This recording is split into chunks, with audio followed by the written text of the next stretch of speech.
ಗುಡ್ಡ, ಕಾಡು, ಹಸಿರು, ಮರಳು, ಆಮೇಲೆ ಅವರ ಕುಟುಂಬ, ಶಾಲೆಯ ಮೇಷ್ಟ್ರುಗಳು, ಹಾಡು, ಕುಣಿತ, ಯಕ್ಷಗಾನ, ಚಂಡೆ, ಗಂಟೆ, ಮತ್ತೆ ಅವರ ಚಿಕ್ಕಮ್ಮ, ಅವರ ಅಕ್ಕ, ಚಿಕ್ಕಪ್ಪ, ಅಪ್ಪ, ಅಮ್ಮ,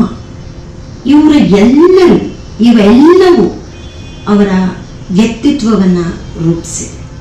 ಅವರ ಚಿಕ್ಕಮ್ಮ ಮತ್ತು ಅವರ ಅಕ್ಕ ಅವರಿಬ್ಬರನ್ನ ಅವರು ಆ ಸಣ್ಣ ವಯಸ್ಸಿನಲ್ಲಿ ಗ್ರಹಿಸಿದ್ದ ರೀತಿ ನನಗೆ ನಿಜಕ್ಕೂ ಆಶ್ಚರ್ಯ ಆಗತ್ತೆ.